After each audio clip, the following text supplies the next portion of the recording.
Commissioner, would you mind giving me that password, or that, code, that, password number? You bet. I'll give it to you real quick here. It's 729-865.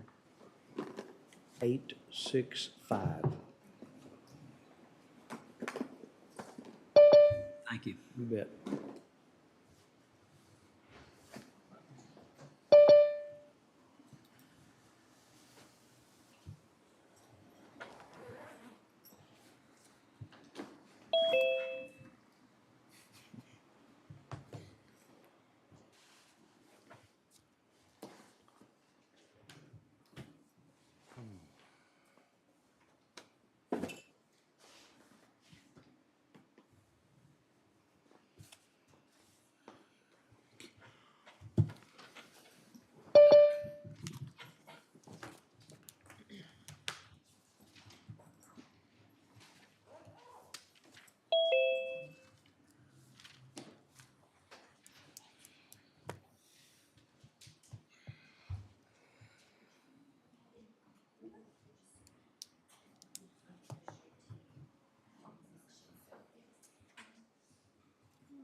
Judge, if we're gonna work at this pace, I'm gonna need a recess pretty quick.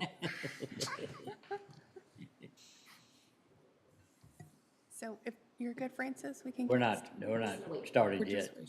Okay, great, Mr. Jones is, will be walking in any minute. perfect.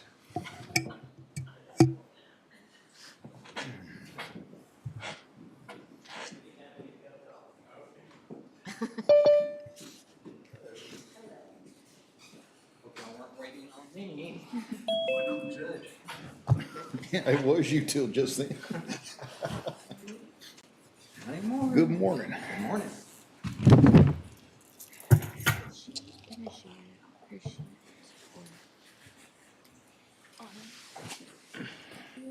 Whenever we get to that, or I guess whenever we put the sheet, did you want to share that? Hey, what's up? Or did you? That tree taken want us care of? to? I did. It doesn't matter either way. I think if you get, Do you know Peter Colgin? if it's easier my for you neighbor. to share and work through like as you do it, Yeah, You I know- have it up already, so I can share it. okay, either way. It was old. It had been there a long I just time. won't, It had, because I can, my had lots of permissions fungus changed, and on so it. I'm gonna view That only made now. that wood pretty So if hard. you It's change been it, a long edit. time. Yes, and it just just in case we need Was to it make. rotten or? very Oh, rotten. was it rotten? Yeah, the chainsaw just went right through it. Sorry, I thought I changed you back. Okay, let's call court back into session. 9:06. Francis? So we're going to continue today in the first half of the day, plan on going through some more personnel information. So yesterday we looked at some, the big topics, COLA structure, things of that nature. And so today, Anna's going to walk us through new personnel request and then other increases to positions. For the new personnel request, we have a majority of those requesters coming in to speak on those a little bit to you and explain the reason for the request. And so I'm just gonna let Anna start, and we'll get through it. I resent you the link. Okay. I'm sorry.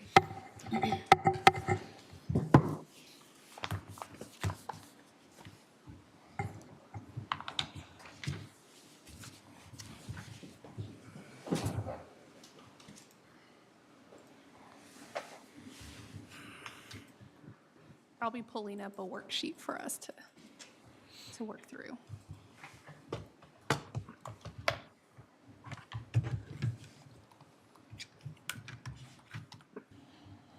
Am I set up right here? Just viewing, okay. I have your access as only view on this one.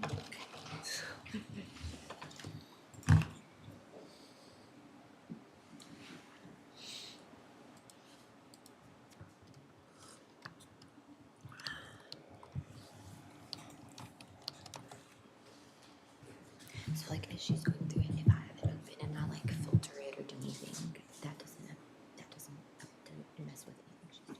No, it'll go with yours. I don't know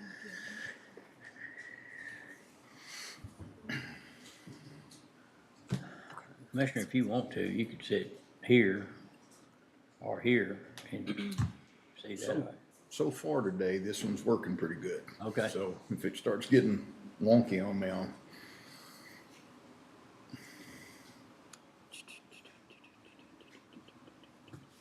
Try to make this bigger because I know that looks tiny right now.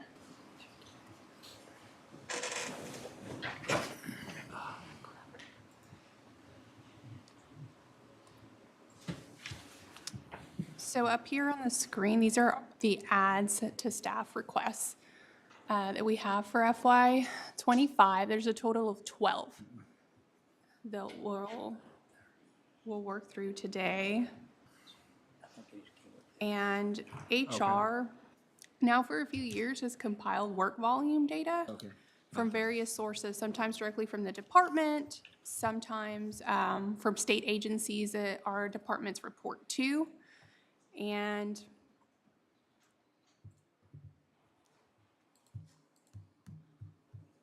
those state agencies are going to vary just depending on what office we're researching. And so for the tax office, for instance, we pull information from the Department of Motor Vehicles. From the district attorney's office, we pull data from the Department of Public Safety. Constables' offices, we're pulling information from EDOC internally. And then we're also comparing our staffing volumes to our comparable counties as well, because they're comparable to us in population size and workforce size. And so that is another metric that we use to come to an HR recommendation for the staffing request. And so I have all the requests here, and I've put them in order of HR recommendation here, which is in this column. And so the ends are, we can't support or recommend because we either don't have data or the data we do have doesn't display a need for staff. We have O's here, that's others, or other, meaning we might have partial data that supports it, but maybe we don't, we would recommend the add to staff in a different format, maybe a different title or a different salary that's being requested. And so, yes, we may support the need. However, we might implement the position differently. The whys are, we have found data to support that there is a staffing need for those positions. And for the Ns or the nos, we'll start with the tax office. And so the tax office was actually requesting 2 positions or 2 adds to staff. Their reason prompting the request was a new House bill that affects their office or impacts their offices and changes of function. It decentralizes the distribution of plates to, rather than their central office, relying on dealers for that moving forward. So that's what's prompting their request. What I found volume-wise for their office compared to other counties, we are slightly above average work volume compared to staff. And so although we are slightly above average, we would say, because there's not necessarily guidance issued yet on how these functions will be impacting their offices, we would be more cautious and just perhaps do 1 position and then reassess the need in the following year. And so that's why one of the 2 positions they have here, I have a no on. And that's the first one. But you'll see further down, their second add to staff request I have in the yes category. The next request we have is a part-time staff request for Justice of the Peace Precinct 2. And they're also stating that there is a change in local government code that will, that may bring more work volume their way. However, even with an increase in work volume, HR found that information off of the Office of Court Administration and their case volume and cases on docket for previous years, we don't see a need for staff. We would first want to see what impact this change would have on the office prior to recommending any additional staff. So we have that in the no. The next request is Veteran Service Office. They are requesting an administrative assistant, and they're saying there's an increase in volume related to customer service needs, phone calls, walk-ins, things like that. We are currently working with Steve and giving examples of what work volume information we're looking for. He did provide some, but it was only through January of this year to now. And so we're kind of giving him examples of other volume that we present to court, and that it typically spans years, not quarters or months of a year before we can recommend an add to staff. We like to see annual trends to see if the need you feel now, will it continue? And so that's a no for us. We don't have data to support. The next request is actually an HR request for an add to staff. We put NA there just because we are also presenting the recommendations. We have work volume to support the request. It's our internal tracking that we use for employer relations. That's assisting supervisors and employees when there are grievances, when there are ADA accommodation requests, family medical leave requests, needs to address employee performance issues, training issues, disciplinary write-ups, and separations. So that world of HR for the county has consistently increased over the past 5 years. So, since that's gonna be looked at very closely, to be sure that HR's treating themselves like they would looking at others, you might, the court might wanna look at details on that for your justifications. Definitely. And I have those details as an attachment to each of these requests. Okay. And so whenever the court wants to see the details, and So because sorry, the court will just hold that one until we'll come back to it and then go over that detail. Sure. And so that's one we can come back to. The next one, I have these O's or others.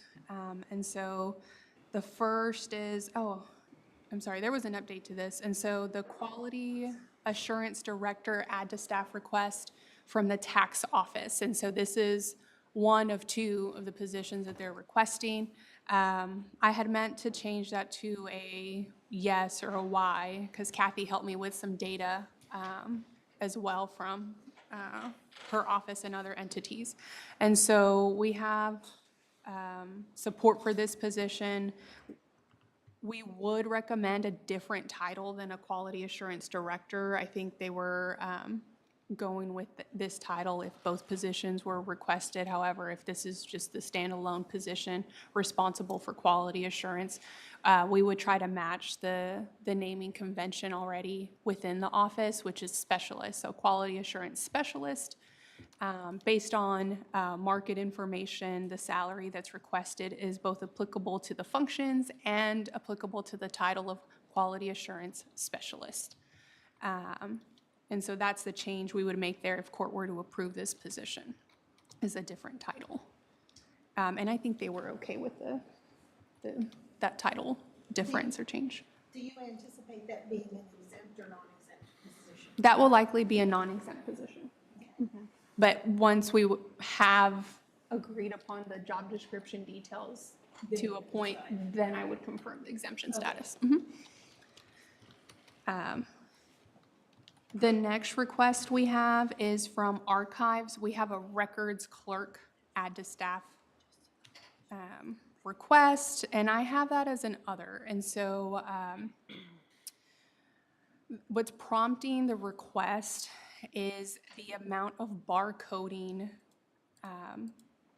that's required for files that there's a backlog on. And so they have about 750,000 files that need to be barcoded.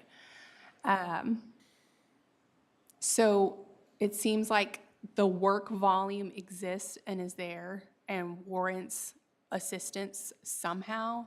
However, I wanted more information on the expected number of barcoding that can be accomplished per month by a full-time staff member. Because 750,000 files with the current staff, there was an estimate of it taking 19 years to work through that backlog. And so I questioned how many years would one additional full-time person What department was that? impact that? What department? Archives. Guys, you know what they're scanning in, obviously, Have we considered outside. outside, third-party vending? We have one. Yeah, and that's good, we need to follow up on that, that was one of the plans. So we had that discussion with John Carter, the IT director. And so it's not a question of simply scanning documents into a system or digitizing them. There's, they're calling it barcoding. And so they're actually having to index these files into a system. And so that means knowing what you're looking at and where it needs to be placed in a particular department's archive, digital archive. And so it's a little more involved than just scanning. And so It'd have to be someone that's familiar with all the different places that you store. That's either right. digitally and/or physical properties. not just the source department of the document, but also what type of document they are looking at within that department as well. So it is a little more involved, so I can see where outsourcing that function would be difficult. Has anyone ever discussed this with our comparable counties, our peer groups, and how they handle it and what they're doing it, and if anyone's using outside sources? That I don't know if that research has been done by the department. Good idea, though. But you were saying the backlog goes how far out in the future?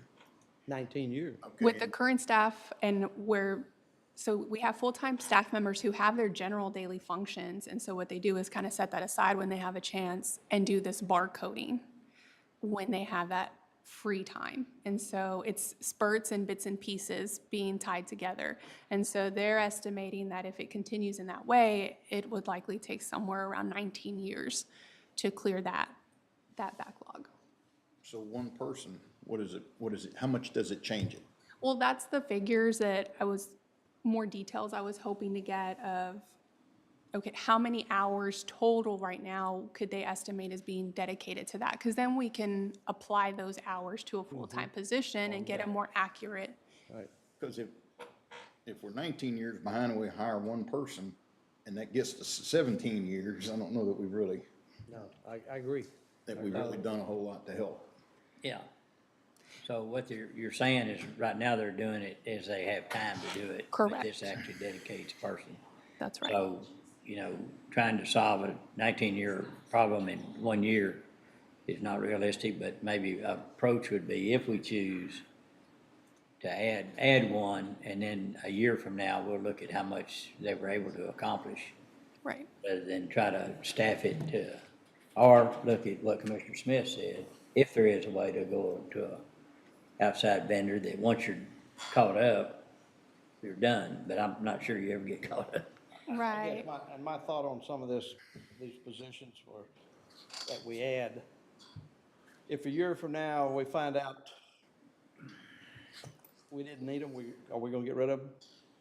That's where I'm more Don't inclined. have a real Business track history of would, that. business would, but government won't. That's right, and that bothers It's me a little not bit. coming out of their pocket. That's where I'm more inclined to perhaps begin with the part-time position. Because with the part-time position fully dedicated, the function, then after a year, the department would be able to assess how quickly the part coding could be accomplished when one person is fully dedicated to it, but you're not committing to a full-time position. So I feel like those would be two good options, either researching to see what other counties have done to solve for this, if anybody else is doing the same barcoding, and then, or possibly starting with a part-time position to get better information on how long it would take to get through the backlog. And that's why I have it as another. There is a need, and I think it's just trying to identify the solution.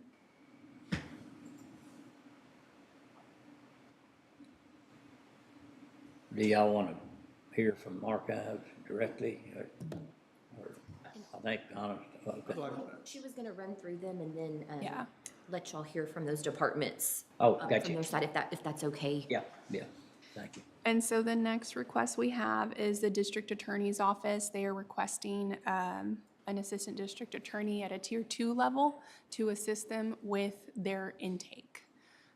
And so that is receiving these cases and determining whether they're going to prosecute and at what level they're going to prosecute. And so that does take a more experienced attorney to be able to categorize cases like that. And we have this as a yes, because there is work volume data and staffing comparisons to support the need. We do understand that they just had a wave of add to staff last year. They added 6 positions. The volume warranted it at that time, and the volume that I'm referencing is the Department of Public Safety reports, Crime in Texas report. And so the amount of offenses. Is that a new mandate that's come about in the last couple of legislative? Obviously, we'll have to ask him about that. I'm not aware of it being tied to any particular legislative change. As far as I know, it's a volume need to be able to process or intake new cases as they come into their office.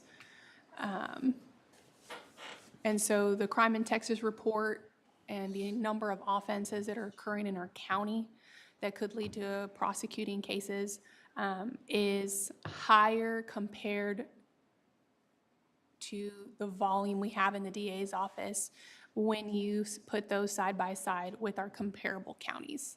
So other counties have larger DA offices but are expected to manage less offenses according to this DPS report. Even those counties that you do comps with, do they have both a DA and a county attorney? So we, in those offices or those counties that we found they had two offices, the criminal side and the county attorney side, which can be criminal too, we combine those figures. So we don't have a county attorney's office. So we're saying those offices, even those offices, that volume of staff that they have, there's still, per staff member, have less offenses than what our DA's office is expected to manage. I have to wonder how much of that volume was backlog that was inherited, and how they've been able to work through that backlog. Well, I can't speak to the backlog and how much of their intake is still just cases that have been sitting there waiting for review. That information would be a question for DA. the DA. So the next here is our elections department. Our elections department is requesting an election specialist position. So they recently, this summer, actually requested a temporary type of election specialist position because they have a current specialist that's retiring at the end of this month. And so that was approved so that this overlap can happen and the training can occur in preparation for this general election coming up. And so the department would like to keep this position. And so rather than it being temporary, they'd like to continue it on into the new fiscal year. We have this as a yes, there is data to support it. The data we referenced for this request is from the Texas State Attorney, Secretary of State for Texas that oversees elections for the state. And so we pulled voter turnout information. And our staffing levels compared to other counties, when combined with voter turnout, we have higher volume per staff member compared to other counties. And so that's the data that was referenced for this HR recommendation. Also, this office consistently is the highest earner of comp time in our county. So. No one comes close. This is a new position from the standpoint they want to keep the person that was part-time and replace the person that's retiring?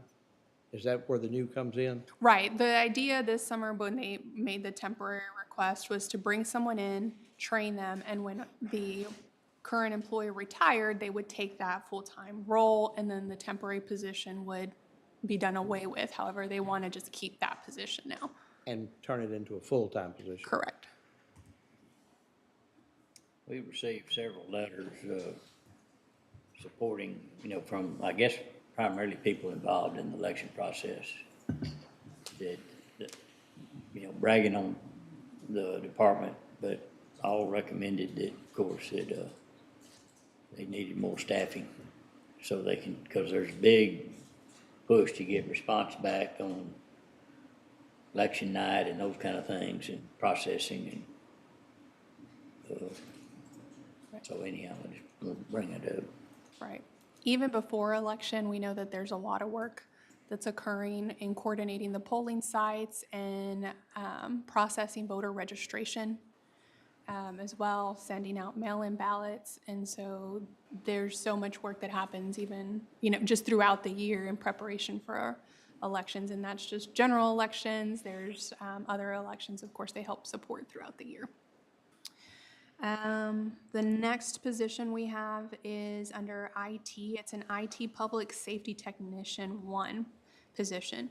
And the intent behind this position is to have this position dedicated to the sheriff's office. It's the biggest, department, organization within our agency, and their systems are specific to their offices, so having someone who is trained specifically to help that office is the intent behind the request. HR reviewed service ticket volume from that office, and it matches what they're saying. The volume is coming from the sheriff's office. And then we also just looked at it from just a general IT staffing department comparison compared to other counties and what workforce they're expected to support. And so there is, we do seem to be understaffed compared to other IT departments. And so we would support this request. JP Precinct 5, Justice of the Peace Precinct 5 is requesting a JP court clerk position.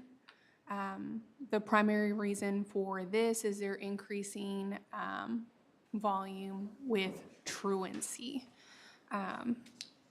with those interactions that they're establishing with the school districts, communicating with the families. That process is time intensive, and that's one of the primary reasons for the add to staff request. What I did here, there is, since COVID, been a slight increase in case volume for the JP office. And then what I also looked up here was cases on docket for JP offices for our other counties. And I looked at staffing as a whole. So I combined all precincts for our county and for the other counties to say how many cases are these counties on a whole receiving and managing every year compared to what our county is managing and that staffing volume. And when you look at the countywide picture as a whole and just compare it and not look at precincts, the county is understaffed when looking at that cases on docket volume. I think it's a big difference, and so that's another data slide that I can share with everyone so they can see that. So based on that information and based on that there is a trend of increase, a slight increase for JP5, where we feel there's data to support the request. Define slight increase. I don't have the exact percentage off the top of my head, but there's this need, if we were to add staff here, we would also say there's 2 other JP offices that would have the same data to support and add to staff, just based on the amount of cases other counties are managing in comparison. True, but this is truancy. Yes. And generally, there's, JP5 has always been the truancy court. So, Yes. That and Richardson. Yeah, that's what I'm saying. JP4 is beginning to have truancy volume. so I think you've got to segregate that data. It's different than the rest of the.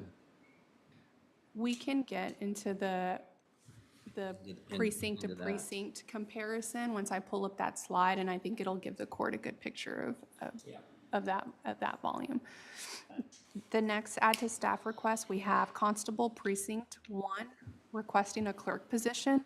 It's a position slot that already existed. They're requesting it be funded. It was a $1 placeholder item, but we treat it like it's an add to staff, and so we pull the same information. And very similar findings to what we found with the JPs. I did the same thing. We pull all precincts together as a whole and see kind of papers received, and then see how each precinct is managing their share compared to their volume. And so we'll take a look at that aerial view as well for paper. But by far, Constable Precinct 1 does have the highest papers received volume compared to other precincts within our county. And so we do see reason to support the request. Just an additional clerk, Yes, they have a clerk. one full-time clerk. They have 1 full-time clerk. And so they're requesting an additional clerk to help support their paper processing. The next request is from Constable Precinct 5. They're requesting a new deputy constable. And here, we do have reason to support the request or to recommend the request based on, again, papers received. That's the information that we have for the constable's offices and the volume compared to other precincts. And so we can of the 12 positions that are up, HR would be in support of 6, well, we would say 7 with the HR request, so 7 positions of the 12. We're going to be our own cheerleaders there. So I think the plan was now to actually hear from the departments, and Francis kind of has a Okay. timeline for that. Further questions or speak a little bit? Any other on each questions? request? Yeah, or add things that I might have missed, because I'm giving really quick snapshots of each of the requests. Yeah, very good job. I would wait as far as comments till we hear from the departments. That would be my preference, so we get a broader picture perhaps. Okay? We'll start with the tax office, if that's okay. Yep. Keep moving that way. Yeah, he needs to get back to work, so we gotta do it. Yes, sir. Honorable Judge, Honorable Commissioners, Randy Riggs, Tax Assessor Collector for the citizens of McLennan County. Anna, if I may say, you said you recommended 6. You did recommend the 1 position for the tax office. Was that included in the 6? Yes, it is. Okay. I just want to say publicly how much I appreciate the HR department and the thoroughness of the work that they have done in their analysis. The more we work with them, the better your product gets. So thank you for the work that you all do. A couple things I'd like to remind you all of is that your tax office is the only tax office in the state that deals with 7 appraisal districts. That's 7 chief appraisers, that's 7 appraisal district boards that have to be dealt with certified values, that kind of fun stuff. Also, when we look at peer information, peer counties, some of the counties deal with minerals, which inflates their partial numbers. We don't have minerals in McLennan County, so in a sense, it's hard to deal with apples and apples. And we have worked diligently with your HR department to try to reach that point. In regard to the positions we need, we had discussed Monday what the Department of Motor Vehicles has come out with a recommendation in regard to HB 718. And because of that recommendation, we feel very comfortable pulling off of that 1 request for the inventory manager, which the HR did not recommend. So we, in a sense, have come to an agreement on that, although in different avenues. The quality assurance director or quality assurance specialist is somebody that we feel very comfortable in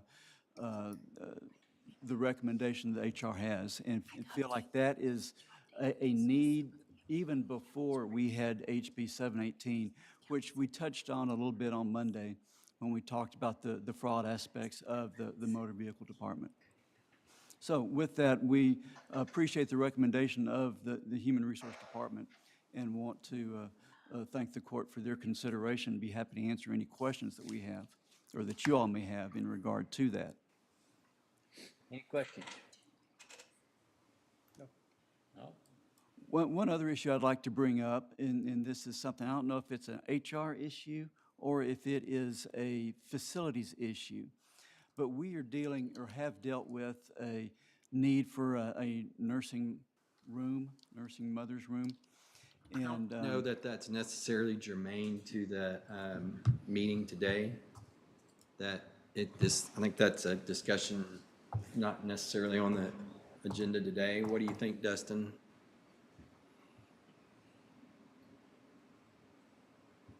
Right, we can put a specific item on to address that under accommodations, if the court would like to.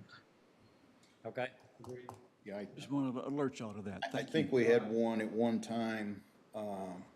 We had one, I think, in Ann's office when she left, and we didn't fill that. If I remember correctly, Amanda was looking at that. But anyway, we can go back and look and see. Just from an HR perspective, that's why I was bringing it up, and I appreciate the interest that y'all are taking in it, but we do have that issue from an HR perspective, so that's why I wanted to TJ's talking bring it up. about it a little bit too, so we can. It's Yeah, not I think thus now, it's been handled on a case-by-case basis, but a dedicated space is definitely worth a discussion. Okay.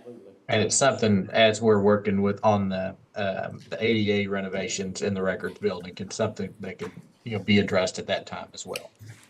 Didn't mean to get your focus off of what you're here today for, so I apologize for that, but it was an HR issue that I just felt like we needed to bring forward. Also joined with me is my Chief Deputy, Kathy Holloman, who has done an enormous amount of work for our office. And I didn't know if, is there anything you'd like to add in regard to what we've already discussed? No, my charts have a little bit different numbers, and I was asking Anna if she had them, but I think they're relevant. I wish all of the Commissioners Court could see all of the work we do, but I guess as far as the second position, we kind of reserve the right to see how the implementation by the state goes and reconsider whether we would need that next budget year. Yeah. Understand that. Yeah. And conversely, if after a year's time, and I'll ask everybody this that comes up, after a year's time, if you find out you don't need that position, are you going to get rid of it? If I may address that, what I would do probably is have an open position, just in case there became a need. If we had that open position for more than a year, absolutely, that's not needed. I'm talking about the one that you're requesting, the one, if you find out it's. The quality state- assurance Yeah. specialist, I can guarantee you that there will always be a need for that quality assurance Sure. because of the fraud aspects that we deal with. So it from a- it won't be just because of the new law, it'll be because of the current fraud that you already deal with also then. Exactly. I see what you're saying. Exactly. Okay. What we would possibly remove would be a general position dealing with the public. Now, I'm sensitive to that, as you all are too, because I want to make sure that the public is well taken care of. absolutely. But if we get to a point where we're knocking it out of the park, and with the people that we have, and we don't need one, and that position becomes vacant, and we don't fill it within a year, absolutely, I'll come to you and say, we Thank don't you need for this that. one. Thank you for that. Absolutely. I don't like spending money. It's against my nature. And while you're here, this is the data that we have. Again, we have a slide like this attached to each of the requests for review. And so we could see McLennan County here. The average amount of titles issued per position is 1,500. And the average amongst the counties that we could compare to is 1,300, 1,386 over here. And so on average, other offices have 42 employees under staff count, and we have 41. So that's where, yes, an additional, there is some support to request an additional position, even outside of this new bill that may impact the office. And we did have some, I'm sorry.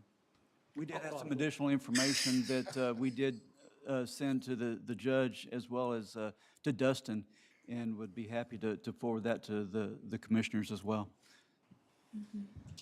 What was that? We have additional information in regard to this. This deals with titles. Yeah. In regard to the motor vehicle side, not only do you do titles, you do registrations, and we deal with dealers. Yeah. And for example, one of our peer counties is Bell County.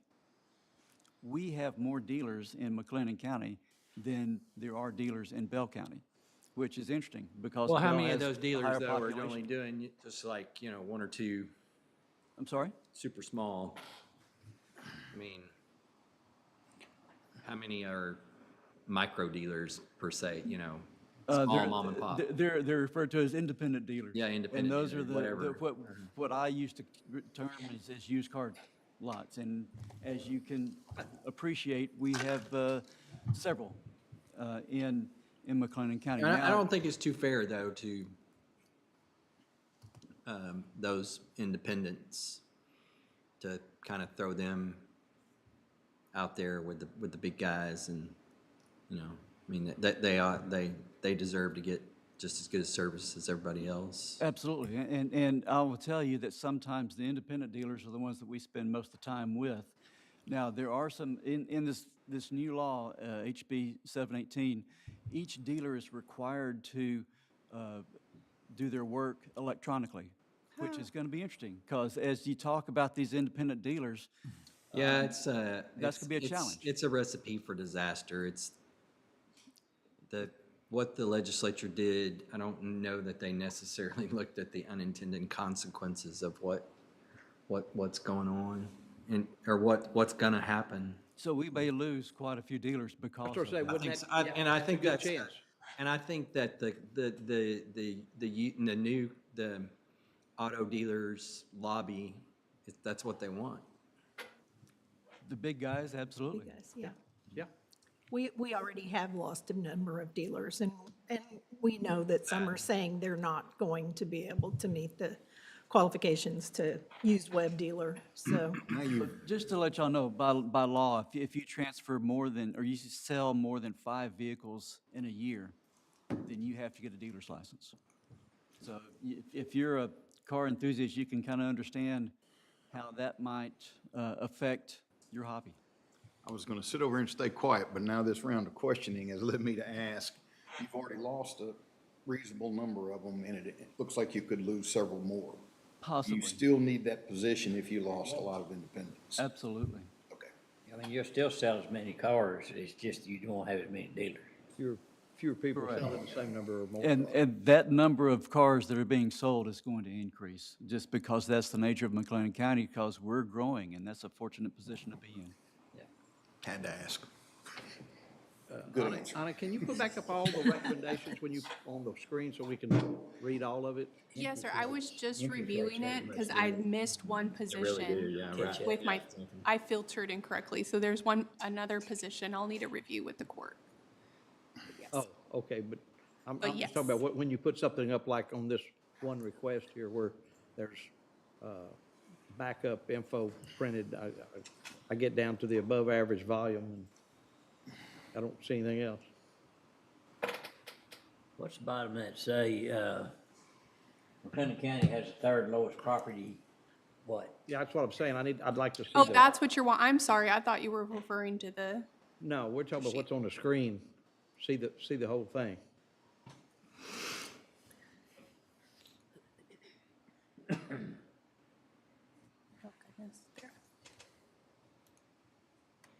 And when I go to Zoom, I abdicate my ability to move the screen. Property count among 8 counties. So that's parcel count? That's the reason I mentioned the mineral accounts, that the other counties are somewhat inflated. Well, and it doesn't reflect the So why the do other we? school why do- districts. I mean, the other counties that we collect for parcels in. That's only the McLennan County parcel account. Right, we collect deal with 7 appraisal districts, which are school districts that go across the border. We'll cross the county line. Commissioner Jones, you had a question? That was my question. Why do we do that? Why are we, They choose us because we do a good job. Yes, sir. or is it because of the location? the school There are very few school districts that we don't collect for in McLennan County, and there are 2 of them. Well, you got One Bruce is- Letty, you got Moody. I'm thinking, We collect for both of those. right, but they go across county lines. I was trying to Exactly, throw up like- examples. Crawford, Moody- China Spring, Moody La Vega. is 3 counties. Yeah. They actually, it's China Springs, China McLennan, Bell, Springs. and Coryell. We do Crawford. not collect for Oglesby, and we do not collect for Valley Mills ISD. Yeah. And Mark's. Right. Marked. But Yeah. for example, we collect for the city of Galinda, which is about 25% In the county. McLennan County, 75% elsewhere, Falls County. So that figure is just directly from appraisal districts of those counties. And so it would be the properties of just those counties. So if they had similar practices of collecting for districts across lines, that's not accounted for in that figure. We deal with the most appraisal districts in the state, 254 counties, 254 different ways of doing things, and we are unique. If there aren't any other questions, I just want to thank you all for your consideration and let y'all get back to business. Thank you, sir. Thank you. Thank you. Thank you. Thank you. Thank you. So next, if we could cover the position requested by the district attorney's office. Okay. So Josh Teton should be joining us on Zoom. Oh, cool. Does that mean, no, wait, okay. I'm still okay where I am then.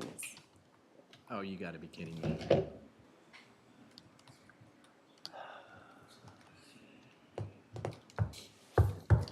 May I ask? I apologize. May I ask one other question? We had asked for some salary adjustments and just wanted to touch base on those.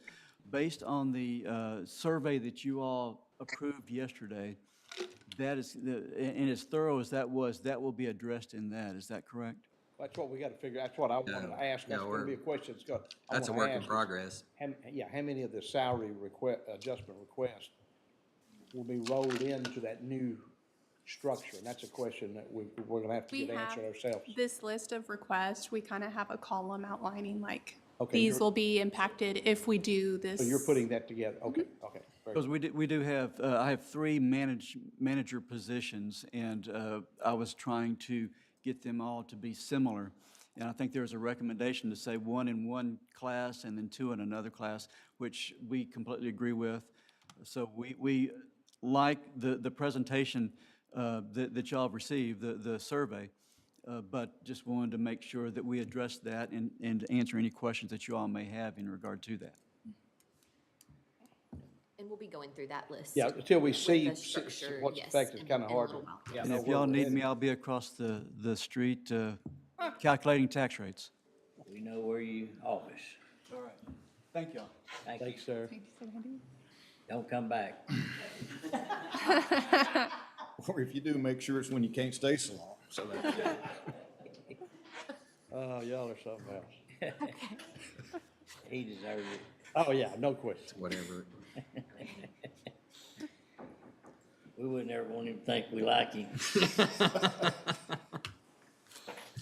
So I've updated the slide here that we can all see, and so this is that data behind. You can see where McLennan County places in criminal offenses per district attorney position.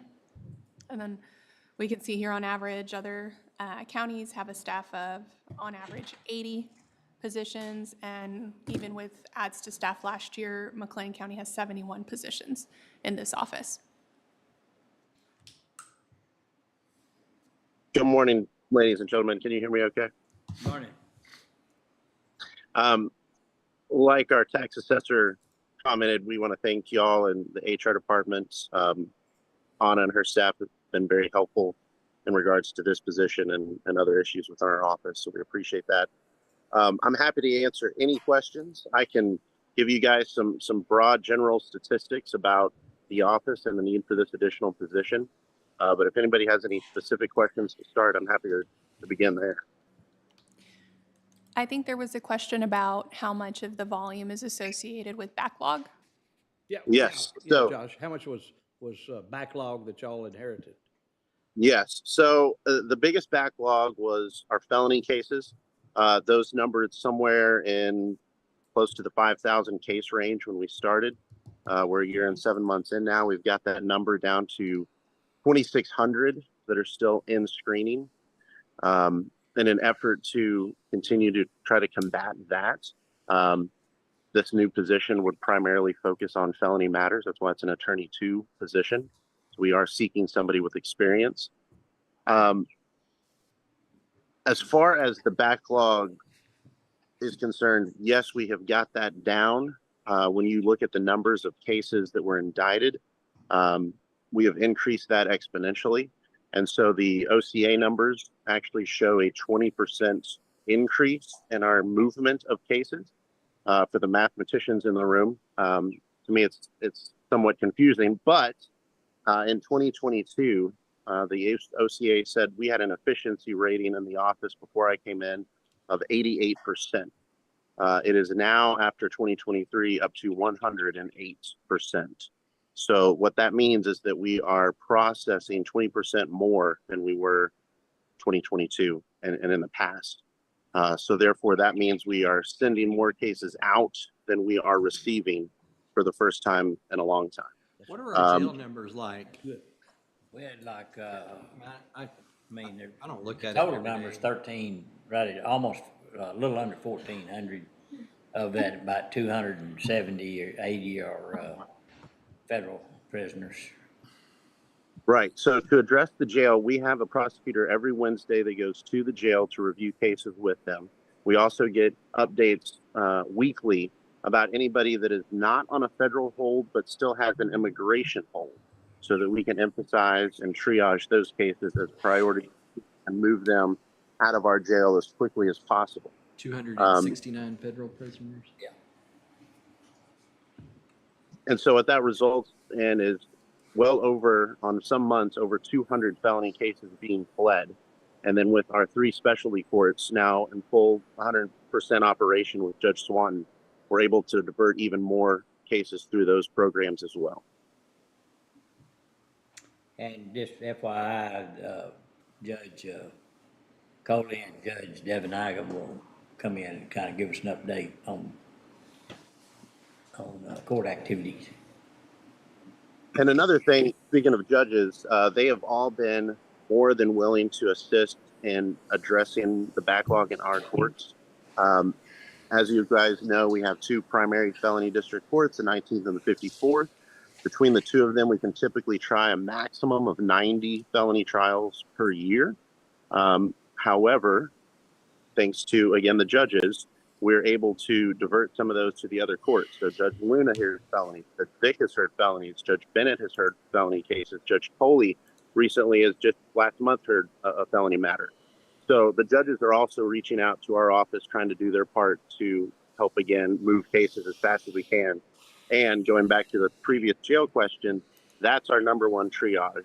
How long have they been in jail, and why or how can we move them to the front of the list?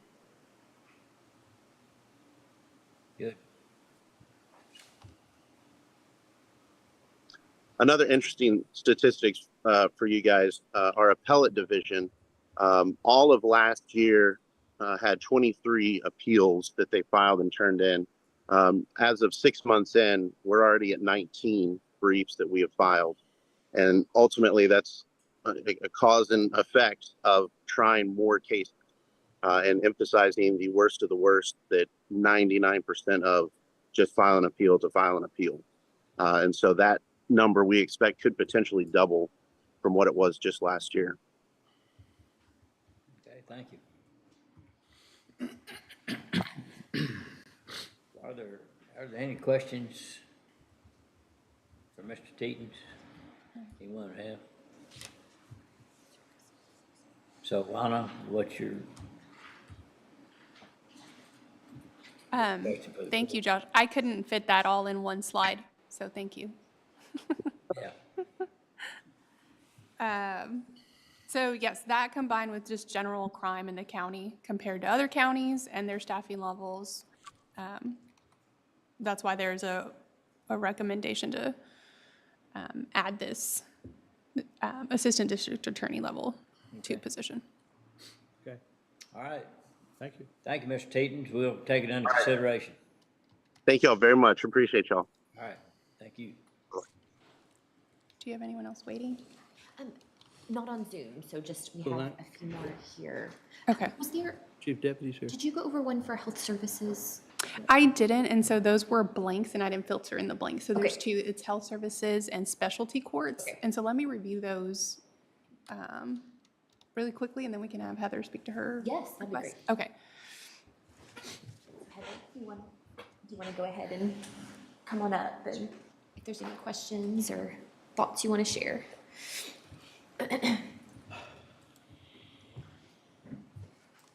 Good morning.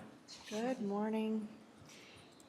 You want me to just go right into it? Well, I think we're waiting, are we waiting on Anna? Yes, so Okay. you're waiting on me. I'm pulling my spreadsheet back up. So here I have the request from County Health Services, and that's to add an indigent claims administrator position. You could see the request is not for a full salary. It's $7,636. And that's because the intent behind the position is to have it be a training position. Similar to that elections example I just provided, there are plans for a person to retire soon that currently holds that position, and so they want to bring someone in to train with her. And HR would support that need. So this would be an overlap, and then in 2026, we wouldn't have, that position would fall off the position listing. Okay. So the, Well, would that position number stay and the old position number fall off? I mean, how, because, Because they'll be concurrent, this will need a new position number. so when the other one falls off, then, So sometime during the year, that will happen, that transition. How long is that person before they retire? at the end of January. Okay, that's not So that, we would need to probably post in November, interview in December, and have them start like January 1st. So, okay, I think I understand that the 7636 would be for that gap, for the transfer of learning Yes, sir. until that person We're hoping retires to get out, and then about they 2 to pull 4 in. weeks. They pick up that budget amount, so it's only taking this amount of money to do that. Yes, sir. Okay. That gives them, yeah, they'll be able to get right to work once they take that position. Smooth transition. Okay. And HR doesn't have a accompanying slide for this because it's not necessarily prompted by a change in the office. Okay. It's Okay, related to training. Yeah, okay. Okay. thank you. All right, thank you. that was easy. Just remember, nothing's final till the tax rate's adopted. Thank you for your time. All right, thank you. I think we're gonna move to the request from Constable 5's office. We have Okay. Deputy Klainica with us.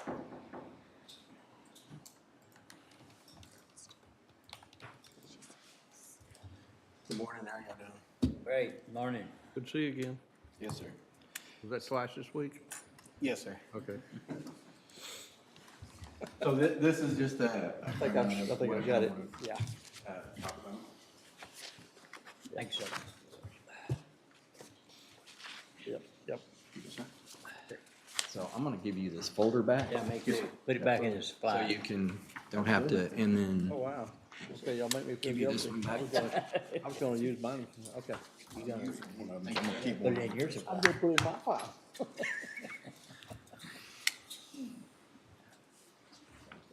Pressure, the pressure.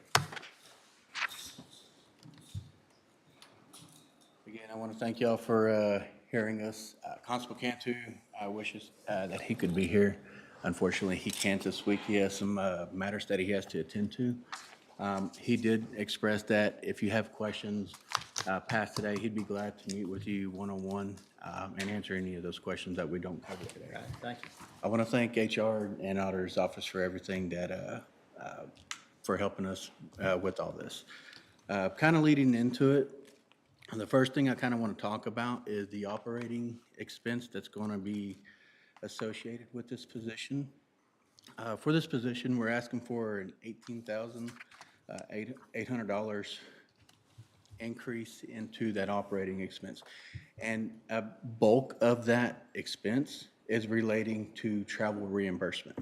So in this, he's still going to be serving civil process, and I'll get into a little bit more details later. But he is going to be primarily for truancy response for the court. And when the court's not doing truancy, there's definitely a need for him to be used with the civil service process of it. To include in that 18,000, there's 3,000 of it is a one-time expense, and this is for a vest, radio, the badge, the magnets, the department polo, and those type of supplies. And the remaining expenses, the telephone that would be associated with it, with the uniform supplies. Kind of to talk a little bit more about what that position is, there's a page that talks about the primary duties and responsibilities of what this position will do. And so he's going to be responsible for researching and locating individuals when writ of possessions or warrants come out from the court throughout the entire year. So instead of waiting at the end of the year when it gets too much for our staffing to be able to do it at one time, he'll do it as it presents itself through the court. Another responsibility is he's going to be responsible for executing the contempts of courts, the warrants, and the writs themselves. That also includes transporting from whether that be on site to the court for the writs, or from the court to the jail for the contempts or the warrants. Or if we find them with that writ of attachment, we take them to the county where they're held for their hearing, then he's responsible for bringing them from the county to the court so that they can attend their hearing. Another responsibility is outside of truancy. If we get into a situation where we have people that are failing to leave for like an eviction, or we're helping with another agency, this officer can do a transport from that on-site location to the county. We'd be able to call him up and he'd be able to just come without us interfering with our ongoing duties, be able to take care of that matter. He'll be responsible for doing any complaints or reports that would arise from any of these failure to appear cases, or just keeping track of how these things are operated, which we were required anytime we make an arrest to have that record of. Another thing he would do is establish the communications between our office and school resource officers or the school liaisons regarding truancy.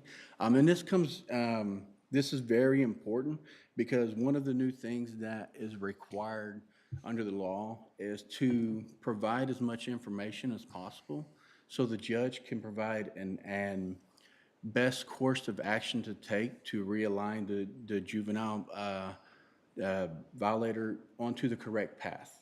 And so instead of just trying to, make an arrest or anything like that, the judge may be able to offer counseling. That could be an anger management, maybe a parenting class could help the parent. And so he would be responsible to kind of like have that third-party observation. Maybe the school counselor might have missed something, the judge didn't see something, the parent, is overlooking an issue, and so he could report that with the judge, and it would just help her make an informed decision regarding this. Because at the end of the day, the goal is to get these kids into school, to get them off the street. And if kids that are skipping school, what we're starting to see is they're out in town causing some problems, being affiliated with gangs and those type of things. Another thing would be is there's going to be an increase in numbers that I haven't had the opportunity to get with Ms. Anna on. The judge wants to issue out subpoenas for the parents required to appear before the court. And so this is like the very first step in that whole process. And so when we go out as part of our civil duties and we find the person that's required, the parent that's required to be in court, they have to sign saying that they acknowledge that they have court at this date and time. And so if they fail to show up, then that's a matter between that parent and that court, and we'll execute, the failures to appear.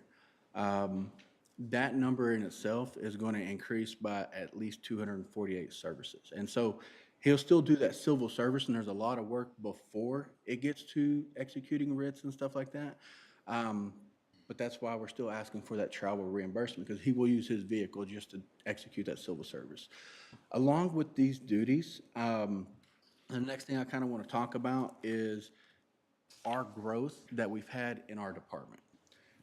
So that next page that talks about department information for civil services, this particular page is for immediate and prompt services that require some type of immediate action. This includes writ of possessions, writ of executions, protective orders, writ of sales, contempts, and attachments. And as you can see, our department, we serve more writ of attachments than anybody else. And it is primarily with this truancy matter. The second thing, we are the first ones to do order of contempts regarding not completing those or following those orders of the court. And so, as you know, a court that issues an order, if there's nothing to back it up, it's just an order, right? And so when they do the execution of that order, it kind of carries more weight, and the goal is to get it into compliance. The third thing is we serve the second highest in protective orders, and these are on here because These papers tend to be associated with family violence. One party is usually told that they can't be at a certain area, and so they're a little upset. And so this is why because of that family violence factor, this is why this is on here. It's something that needs to be served immediately. And then the last thing for that is we are number 2 in the county for papers that require that immediate and prompt action. And even without the truancy perspective of everything, we would still be number 2 without the writ of attachments and everything. So we are definitely growing, and we're growing into that area of we've got to address these matters immediately. The next thing I'd like to talk about is that growth for just civil services. As you can see on this next page, it's got a lot of different colors down here, and the easiest way that I can explain this is in the last year, we were projected to receive 1,400 papers, a little under 1,400 papers. We actually received 1,500 papers. And so our department's steadily growing. This year, we projected before this year to be about 1,500 papers, and we're going to hit over 1,600 papers. And I mean, we're growing past our projected services rate. And for the upcoming year, what I want to point out, and it's right there in the red, if we have this deputy with the subpoenas that we know we're going to get, the 248 subpoenas that we're going to receive, we fall in line with other offices for the services workload ratio. And without that deputy, we jump up to 555, which is way above the 420 where we want to be. And so it's imperative that we do receive this deputy, not just for truancy, but also those that growth, and this doesn't even include the unexpected growth that we might receive. And so in the purple, you see that is, if we receive an additional 100 papers past our expected growth, which we still plan on sitting down with local businesses and attorneys and just, offering our services to them. If we receive just 100, you can see how that number with and without the deputy, it becomes unmanageable. And what we don't want to do is we don't want to slow down our growth. We want to continue to grow and compete with the private sector. Can I pause you there just to provide supplement information to that point you're making about the growth? Because Judge had asked for the amount of growth when I mentioned the data or the papers received. And so that's what you see on this screen. Here's Constable 5, and you can see that steady growth over the this is since 2022, 2023, and then the projection for 2024 is on there. And so that just supplements the information that he shared as well. So the total amount of papers, if we include the subpoenas and the expected growth, even with that projected growth, we're looking almost at 2,000 papers, which is good for the county. I mean, the more services that we offer, the more that we can offer back to the community. And so let's say if we add this position and we don't receive the subpoenas and we don't receive the growth, with our current load, we're still in compliance with the addition of that new deputy, close to 400 for just papers that we know we are already getting. And so this position would not go to waste by adding it. It can only help us, and for anything that we don't see in the future, it will benefit us. And that's, the rest of the information is more of what ifs. So it's still imperative to keep the part-time because the bailiff position, that's a responsibility in itself. And this truancy position is additional responsibilities, but those two positions still require separate bodies. So if you were to take the part-time away and add just the full-time, we would still have that gap of, the responsibilities. It wouldn't work well. The part-time is working great for the bailiff positions because the level of training needed for that is lower than what it would be for the full-time position. And so having to have those two separate personnel for that position, definitely helps our department. Any questions? On your slide, you don't use Lubbock. Are they using private service? See how they could on some of these. Well, you know, we looked into That's that. the SO, doesn't it? Or the SO, yeah. I wish I would have made myself better notes. So 'cause I SO probably don't remember does- why I didn't use Lubbock. SO probably does the, you know, the stuff that requires a badge and a gun and Usually private. when we don't have staff count like that, it typically means that there was information that wasn't clear in the budget book we were referencing, and we were waiting on communication from the county to explain. And so we may just have not gotten that information. That's usually when there's something missing, that's what that means. But you could see the position count there on average. Other county, again, I tried to look at just counties as a whole, combining all precincts. And so other counties have, on average, 30 positions, 30 deputy positions under the constable's offices, and we have 18 in comparison. Because the work volume data is internal and EDOC, I don't have that papers, like those, that's not information that I could pull from a state agency because they're not reporting that to a state agency. So their work volume I can't see specifically, but all we can reference is, hey, these counties are comparable to us in population size, and they have way higher staffing levels for their constable offices on the whole. And so we could see that there's the slight uptrend over the past 2 years on activity. And then if the court wanted to try to assign additional staff by precinct here for the county, you could see papers received compared to per deputy count on the table here, or on the chart on the screen.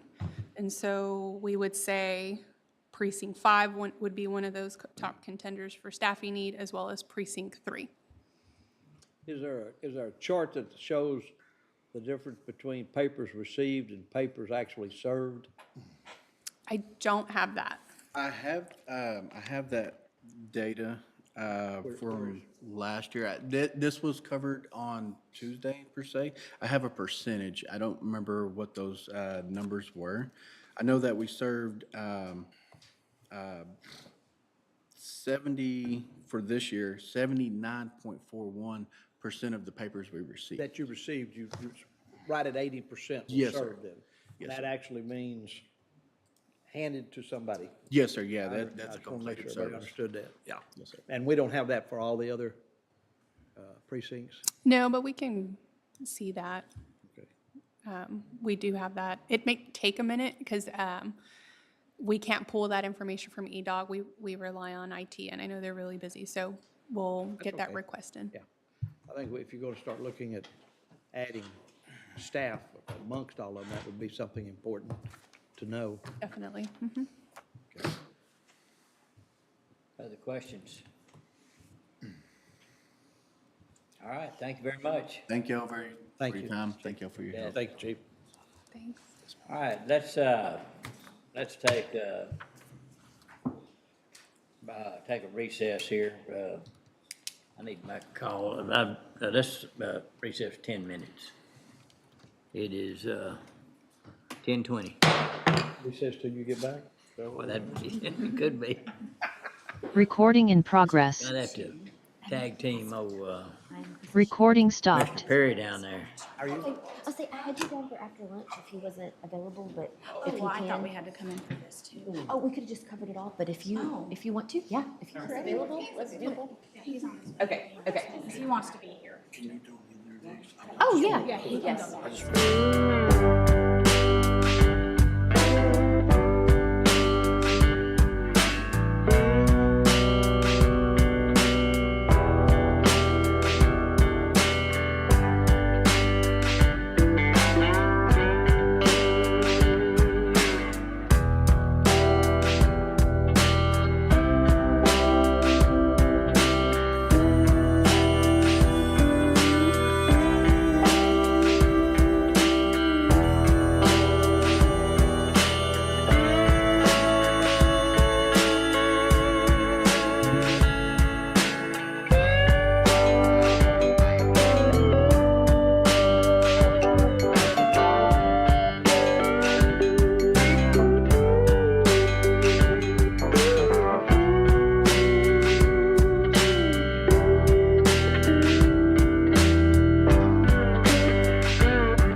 Yeah, just do it just in case. Here, The old Judge Lewis, court's back in session. So we have Steve here who can speak to his request. This is one of the requests that I have as a no, just because I don't have sufficient data to make a determination. And so Steve will share a little bit. And that's what happened. I know that when we had the review, it was discussed at that time to maybe look at a position to try to help support the phone call issue was really my main concern. So I kind of started looking at that more than anything else. And I know that the court is naturally data-driven because of taxpayer money. So I got into the other meat and potatoes a little bit too late. I didn't get the other information that I felt like is needed, so I wanted to pull that job for now and get ready for next year. Because I feel like I just don't have enough Okay. to present that I feel like. We appreciate that. I can We assure you. appreciate that. Appreciate that. I would say, no final decisions being made today regardless, so if it was close to being complete, get it to us. If not, then next year's fine. Okay, okay. Yeah. We'll see. I mean, like I said, a lot of it is intertwined, we're interagency. There's like 7 other entities over there. So the phone calls that come in, they don't necessarily just channel them to us, they go to the others. And so that's where we had to try to figure out how many do we really have in the scheme of things, as well as some of the outlying areas that we are not even the outline, but the outside issues that we handle, which is, nursing home issues, transitioning to the VA, or maybe keeping them at home, maybe getting a third party involved, maybe going to assisted living, maybe having somebody admitted for mental health. Just list goes on and on. And we did not do that data because a lot of it is emphasized on on behavioral health network, but we are directly involved with that. We just don't keep up with that. We keep up with the federal claims. And that's really that was our state mandate. But now that we're community-based and we've evolved, we do a lot of community-type service. It sounds, just from discussions with Steve, very case management Yes. based. And so here in the next few months, we'll work with Steve to try to synthesize that data for the court. Much rather you take the time and get the data that. Exactly. Anna feels comfortable that we want to see. Exactly, because Instead of I trying to was rush it noticing through that and- too. and- Yes, sir. Yeah, I was noticing that too, and I said, well, no, this. Very good. So Melinda Bonds, the Associate Director of Behavioral Health Network, is going to help with what they have in regards to their grant, because that's another thing. We wanted to do the position, we wanted to have a grant administrator, because if we start to do due diligence on a grant, if we get approved, we're not going to get it done. Right. So we just said, no, we better pull it. Steve, we appreciate it very much. Yes, well, I just want to let y'all You know. have a good day. All righty, we'll see y'all. You bet. All right, thank you. See you. Bye-bye. Where to now, ma'am? Then we have JP5 also on that list, and so we have Judge Miramontes with us as well. Good morning, Judge.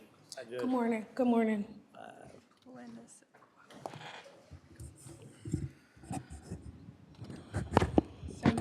Judge Miramontes is requesting a full-time court clerk to help support her office, and so I've pulled that data compiled for the request here on this screen, and of course, Judge Miramontes will provide more detail.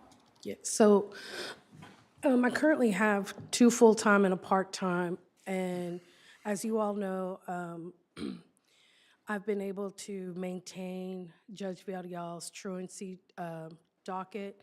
However, it's increased, I believe, just slightly. And the 2 larger schools require a lot of data entry time.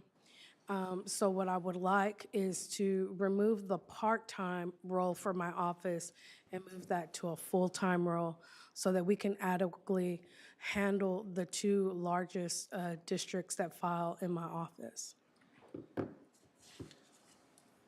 So what you're asking for then, Judge, is move the part-time to full-time? That's it? Yes. Okay. Would you envision you coming back and asking for additional part-time later, or do you feel that this would cover the need right now? No, sir, I feel this would cover the need.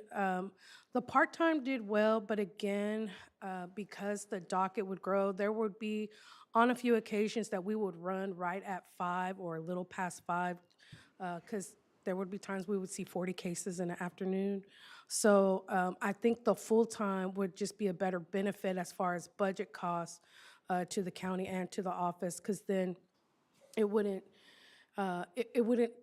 shouldn't hurt the budget too much longer, but no, sir, absolutely not. So this part-time was when court was in session, they were there with you, or Yes, opposite? yes, so they would handle the window. So the way it works now is my chief clerk would be handing out excuses, doing the admin work, and then my part-time was at the window checking everybody in, making sure paperwork was filled out correctly, and then bringing those folders in. Also, if a certain legal document was needed, she would tell them what they needed to get done and then reschedule them right then and there. Again, that was just for proficiency. While court was going on. While court was going on, while the other clerk was with me Right. inside the courtroom. Yeah, okay, Yeah. okay.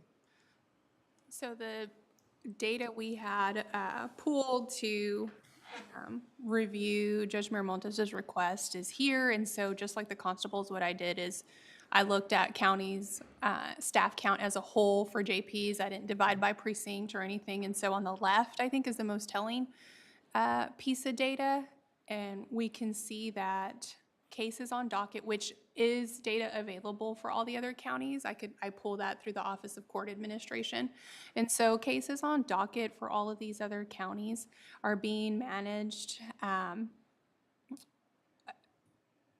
a lot less, an expectation of less per person than our county is. And so you can see we have the highest volume per JP employee at 3,104. And on average, the other county's volume per staffer is 1,909. And so that's quite the difference. Just total staff count, on average, we have other counties with 28 JP clerk positions, and we, McLennan County, have 17 across all of our precincts. And so just like the constables, what I did was highlighted if the court wanted to address that staffing to be more comparable to other counties. I highlighted those that have the highest per employee volume. And so that would be JP 1, Police 2, Precinct 3, and Precinct 5. And so even, I want to know on JP 5, cases on docket, you can see there's actually a slight downtrend since 2019. But a lot of these cases are these truancy cases that Judge Miramontes just spoke to, and even Chief Deputy Klanica spoke to, where there's a little bit more involved with those cases and A little bit more complicated. can be reflected through the numbers. And so where I normally wouldn't deviate from recommending something with a downtrend like that, when I compare that to the volume other counties are managing and the staff they have, that's where I would say we probably need more staff. And then these would be the precincts I would identify a need. So that's all cases like traffic tickets? Those are all cases, yes, sir. So criminal and civil. Criminal and civil, okay. Yes, Great. sir. And right now, again, Commissioner, the bulk in JP 5 right now is our truancy cases. I don't know if the court has been made aware, but following January 1, 2025, there's now going to be an additional step that the courts can take as far as children and making it now back to a criminal prosecution, which will again take a little bit more time. Now, I would like to mention JP5 is one step ahead of the game right now because we have actually in our courtroom are utilizing all the deferrals offered by the county currently, and we have since I've taken over the role. So in that aspect, you will see that this courtroom is having more to MHMR, our county mental health authority, for parents and students. We also are working with The Voice, a third-party mental health kind of coaching environment, and they actually advised me that this past school year was the first school year that they actually had to add additional classes towards the end of the year. So the program is working, and like I said, we're just one step ahead of what's coming in January because we're already using some of the tools that the county has provided us, and we're just hoping to keep that going. Now, with that being said, the children that I have or the families that I have recommended, those do require a little bit more documentation as far as like updating. In the future, I would hope that with Tyler Technologies and all the advancements that y'all are going to implement for the county, we'll be able to give y'all more concrete data showing how many more folks, although they're starting in truancy court, how much the county is actually assisting with that mental health aspect that we know is such a big talking point right now. So I know that a part-time is no longer the need, the full-time is, because we'd like to get that. I would like to see that data there and the update on the cases. Okay. Anna, anything else? No, just calculating a staff of 4, which is what she's requesting. Taking into account cases on docket in 2023, if she were to have a staff of 4, that would bring her average cases per employee to 1,896. So very close to that average for the other counties of 1,909. Okay. Any other questions? Okay. Judge, Thank y'all thank for you y'all for coming time, in. Yes, Commissioner. ma'am. You have a good Y'all day. have a wonderful afternoon or morning.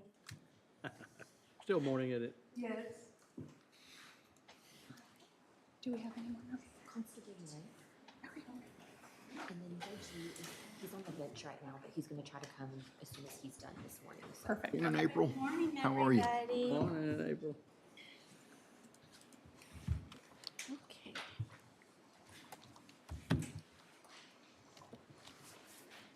Well, I want to thank everybody, for especially HR and the auditor and helping us with this data and stuff.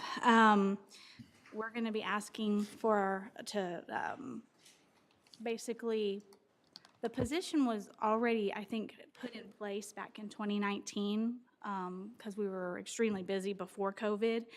And I know the position was put there, but it was like not funded for a full-time clerk. Then COVID happened, and so we just never really did anything with it. But now that everything is back at full swing, we've got 2 courts that we handle, plus there's the additional county courts that have been added, district courts been added. There's a lot more volume coming through the office. And so we're asking for right now we do have a part-time clerk, but we'd ask for that part-time clerk to be put into the full-time position. And so right now, we're estimated to do about 5,200 papers in our office. And we have our 1 clerk, full-time clerk, the part-time, she does help. And we've been utilizing our bailiff, our deputy that's an in-office deputy. He's bailiff, he does the door, he works our warrants and things like that for us. And we've been utilizing him, but because the courts are back in full swing, he basically has to bailiff all day long. So he really is not able to assist the clerk in inputting these papers. So that's why we're asking for this full-time position to be funded. So it's funded right now at a part-time? No, well, there's nobody in that position. Oh, there's nobody in it? No, no. be a It's just a placeholder with Or a but it was a placeholder for a part-time or full-time? full-time. Okay, But so we've you're just never, asking for it to be funded? correct. Okay. Correct, and then our part, yeah. Are you keeping the part-time or I mean, not at the moment, no. it's not the plan? No, not our plan. Okay. Here for data on the screen, it's similar to the deputy add to staff data. It's total papers received. Precinct 1 has the highest volume there. And what I also included here is clerical positions staffed in other constables' offices for other counties. And so we see average staff count among comparable counties is 4, and McLennan County has 3.2 positions, just counting, part-time staff in that decimal. And so bringing the county to 4 based on the comparable county data and work volume, adding that to precinct 1 is a reasonable request and assessment. Also, just looking at data over the years, let me pull that same table up so it's applicable here. There is consistency in the amount of papers received from 2022 projected into 2024 for Constable 1. So you can see those numbers here. Yeah, we've got tremendous growth in our precinct as well. Lots of new houses and apartment buildings and stuff, so it's constantly growing. Yes. I would have tried to squeeze all this information in one slide, but it would have been 5-point font, so we don't want to do that. Y'all have any questions, or? Donna, you presented, that's what you wanted us to see? I Yes, didn't know if sir. you were looking for something else. No. That is what that additional slide showing the annual trend. Okay. But we feel there's justification for the request. Any other questions or comments from the court? No. Great. Okay, Thank thank you. y'all so much. Yes, ma'am. Thank you. Walt, you're smart letting her present. Good. That way if y'all started throwing things. Good talking points, Walt, good talking points.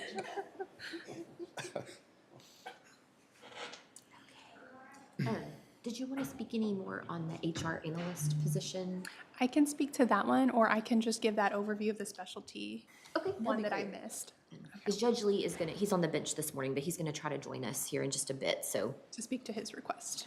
He's requesting a part-time position.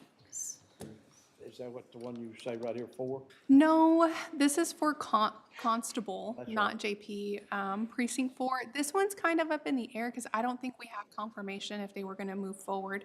It was reported in a, What we're talking, real, about this. I would be more comfortable looking at these new positions if you working with the auditor, when you take either the number of positions or the total cost of those positions requested. And in the current budget, find, out of those 31 unfunded positions, find the same number or comparable Unfilled. cost. you mean remove. vacant funded Vacant. positions? Vacant, Okay, Vacant to funded. remove, so that we almost at a zero a neutral, cost increase. I'd like to see that. okay. Does that make sense, anybody? A lot of sense, yeah. It could make dollars instead of cents, but Well, I don't know. I'm as shocked as you are that it made sense, so. it's- Okay, make it. No, that's a great request.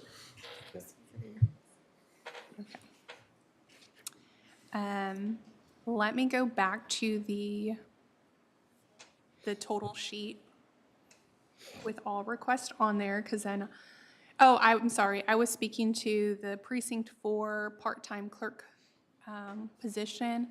It was communicated through a different format than the general request forms, and so it was just caught in a department summary that they wanted this position. So I pulled data just in case they did But you've heard nothing from them? We have not heard a confirmation if they wanted to move forward with that And request. this is the constable, right?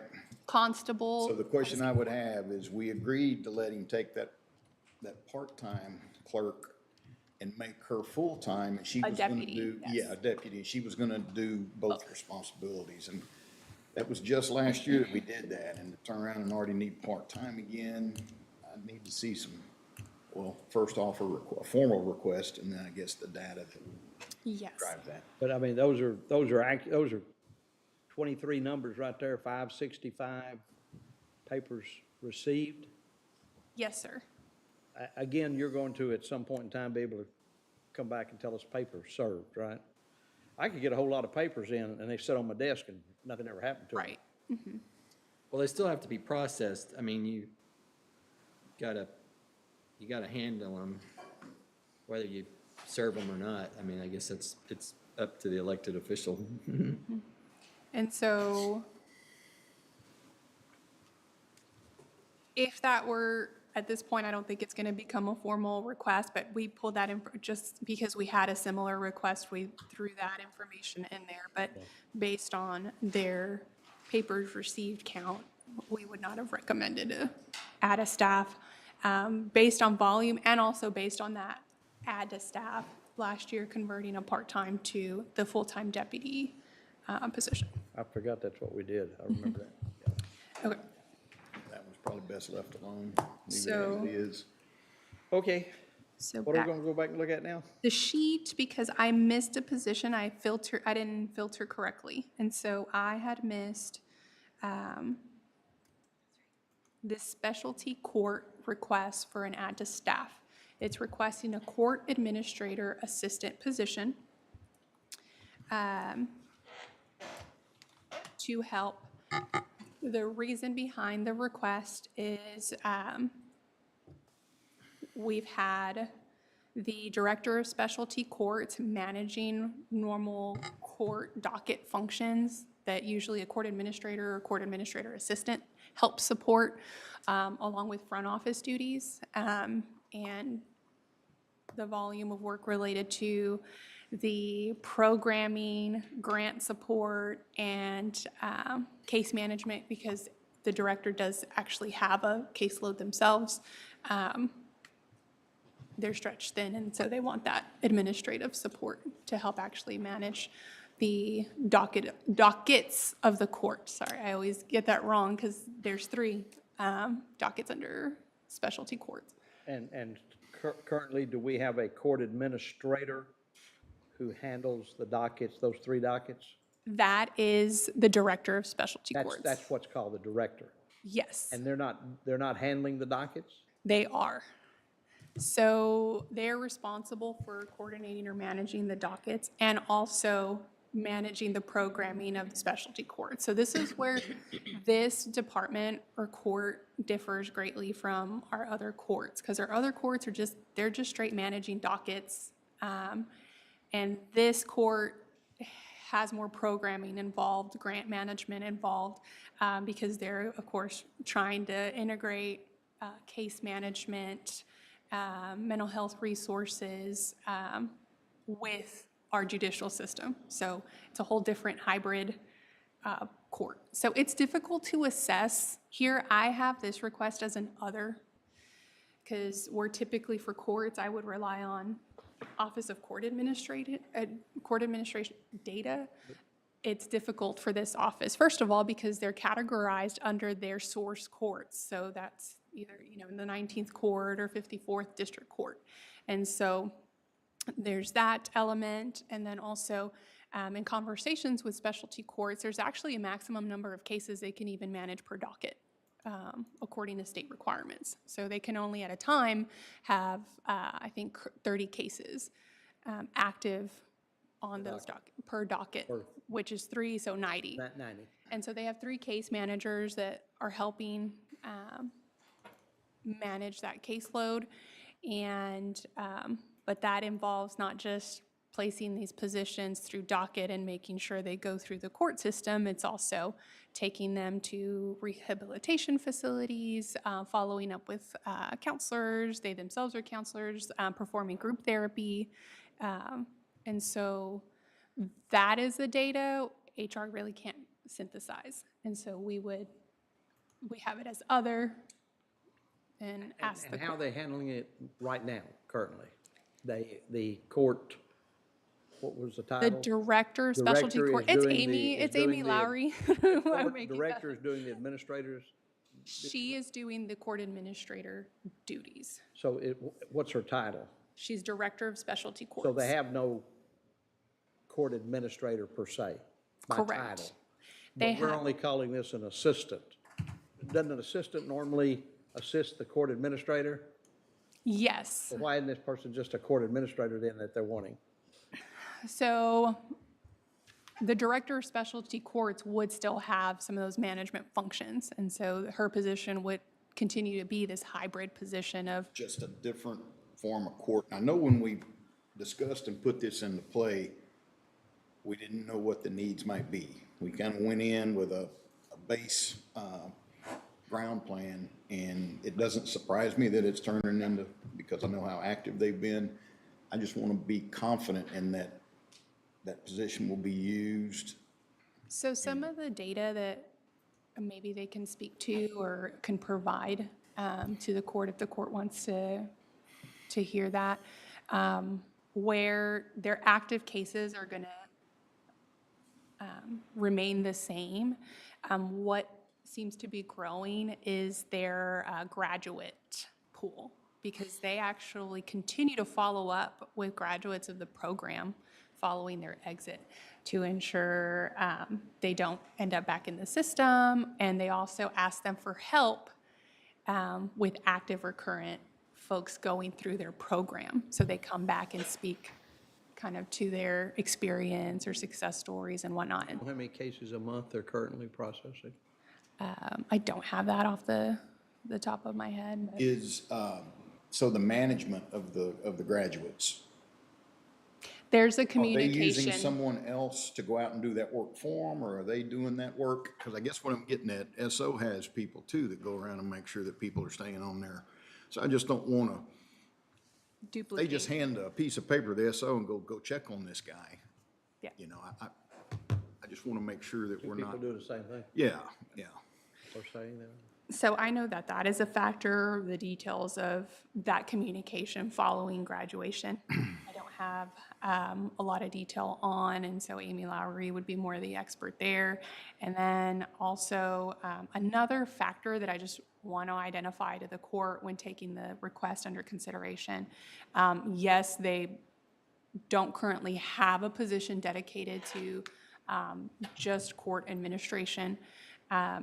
But also, I believe there are 2 partially grant-funded positions where at the end of this fiscal year, that grant money will end. And so that, if continued to approve in the budget is a additional cost to the general, that becomes a regular county position at that point.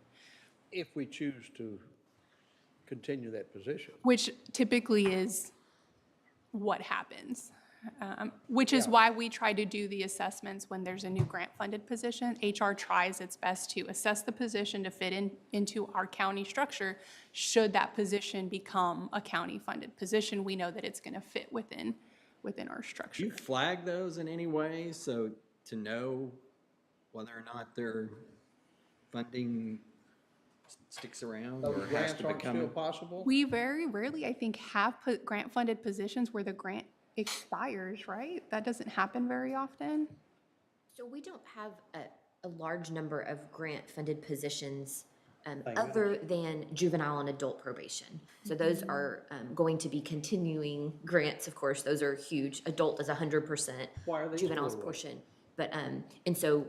But specialty courts is one that there are grant-funded, partial grant-funded positions. It's 20%, so it's already majority funded by the county, correct? The MHMAC positions will be completely off of grant funding this next year. I have to pull that back up, but When those positions were created under the grant, not being here, was it stipulated that if they went away, the grant went away, the position went away? So I think because this was a new endeavor and we were trying to build this specialty court, because it's something completely new, and, recently, that grant, I know, was to help it get I think the approach Started. was, we'll use the grant to verify that it's a valuable and worthy program. If it is, we'll continue to fund it. If it's not, and so here we are. I think that it's probably proven itself worthy of, I mean, that's another court right now. It could be one of the most important courts we have, just from the standpoint of trying to tackle this mental health issue in the county. All hands on deck. And they were unable to be with us this morning, and so we'll get them in, if there's questions you want to ask directly to them as well in the coming days. Okay. And HR did meet with both Amy and the judge to. What about victim services? Is that, in that grant funded? That's through the DA's office, and there is a portion of there's one salary that is, It's not 100% covered though. Okay. So we sat and had a discussion with them about internally, could any of these positions afford to absorb some of the director's functions to help support the administration of the office? And Amy kind of outlined what their day looks like as case managers, these 3 case managers, and how they're often on call or have to leave suddenly. They're in group therapy sessions, so performing like frontline duties or docket duties. She found that to be difficult to try to imagine. All right. Any other questions, comments? Next. And real quickly, 11:30 or noon for lunch? 11:30. 11:30? and if we could just go a little past 11:30. Judge Lee was on the bench this morning. He was going to try to make it. I know he's going to try to. Sure. But I'll keep you posted if I hear from him, so. I think next we can move on to the HR Let's do it. request, since we don't have folks waiting. Maybe we should wait till Judge Felton's here. Okay. But we don't know, so. We know how long? No, so I'd go ahead and present, because I can just do a quick thing and then get more. And if he has questions, then he can. Yeah, I can get more. Yeah, I don't think he'll be back today. So, and he said just proceed, and we'll be helping take notes too. So. Okay. Okay. Wow.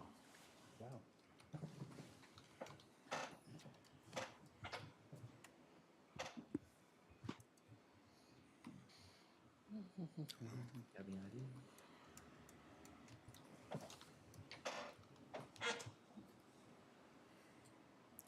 So here on the screen, I have our HR data to support the request for an HR analyst position. And so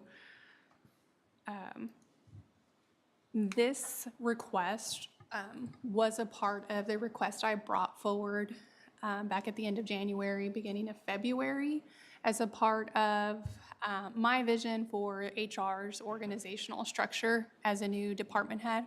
It only took me 3 years to figure it out, but I usually take my time with things like that to assess the need. And so I presented that vision I had for an HR structure that best fit the county's needs. And so the court graciously approved almost like half of my request, which was to reclassify existing positions. And so I now have 2 groups under our HR department. I have one that administers benefits and compensation and helps me compile all of this data that we have during budget times, in addition to other things. And so I have that division. They also recruit and onboard folks, and then take care of all system actions to maintain our employee databases. And then I have my other division, which is led by our HR manager, and that is a division that primarily drives policy updates, training, facilitates training, coordinates countywide training, and is responsible for family medical leave or leave tracking in general, leave requests, and employee relations needs. And so that's helping employees and supporting supervisors whenever there are questions about performance, disciplinary action needs, or separation assistance. And so that's one division. And the HR analyst role, I wanted it housed under our benefits and compensation division. The amount of research that is involved in budgetary preparations is massive, and it's in the previous years been split between 3 people.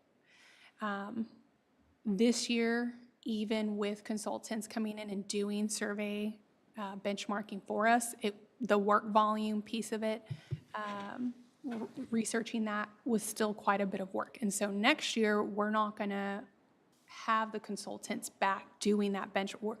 HR will continue to do that now based on what we've learned from the compensation consultant. So that work volume will continue. Previous years, I had what was our HR generalist position helping support that function, but I also had to use them to support our employee relations need. Our employee relations needs have grown every year, and so that's the chart that I have on the slide here. These are our support service interactions.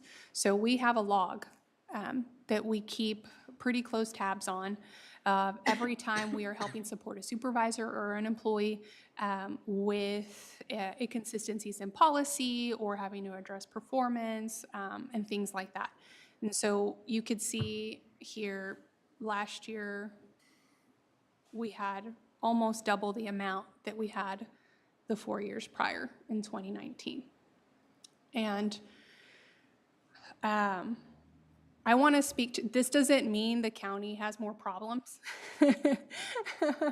All that really is saying is HR has really done its best to try to partner with offices and continuing to kind of advertise our services. Like, hey, you don't have to write up a reprimand. We have templates. We could do that for you. And so we now have great relationships established with more of our elected officials and department heads. So they are leaning on us more for these services.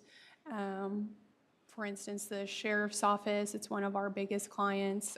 We had typically supported their employee relations needs at the jail, but the sheriff's office side typically didn't lean on us for help. They are now involving us in all of those employee relations interactions that they have. And so the work and volume has always been there.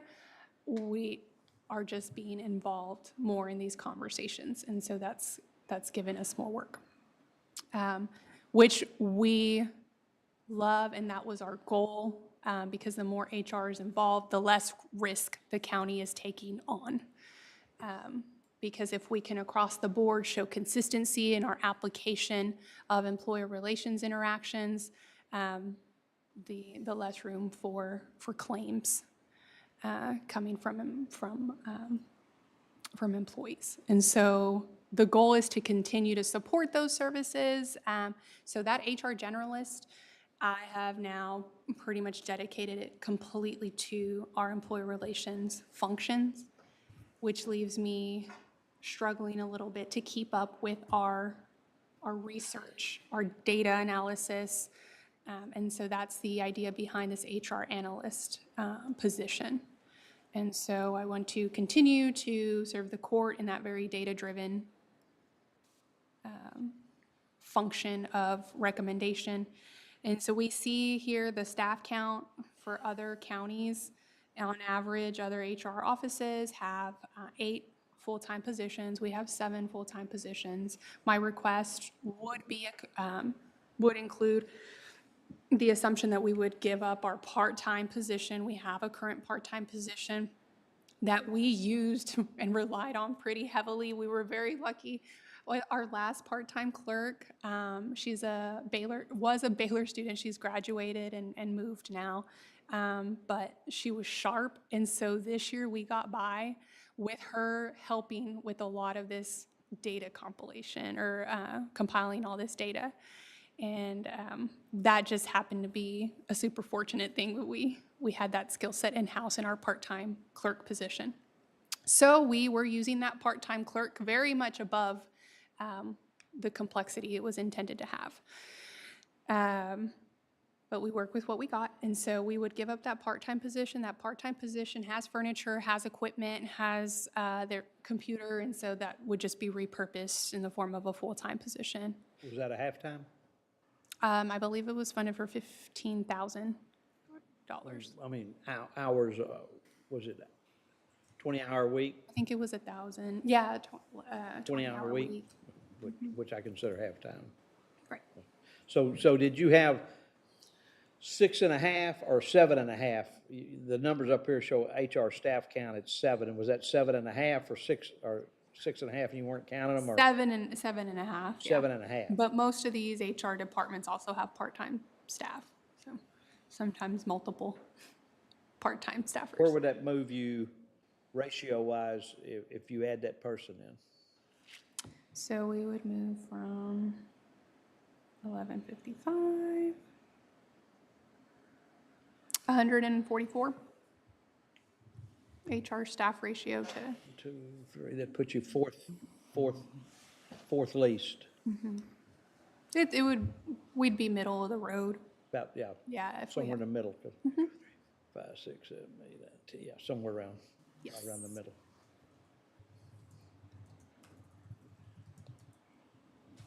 Where's Webb? That's Laredo. Laredo, I yeah. think it's Laredo. Wow. Yes.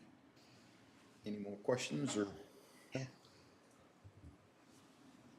Anna? Your office does a good job, Thank you. so. Well, we enjoy being of service, and so I think this restructure the court allowed I think it'll help continue that.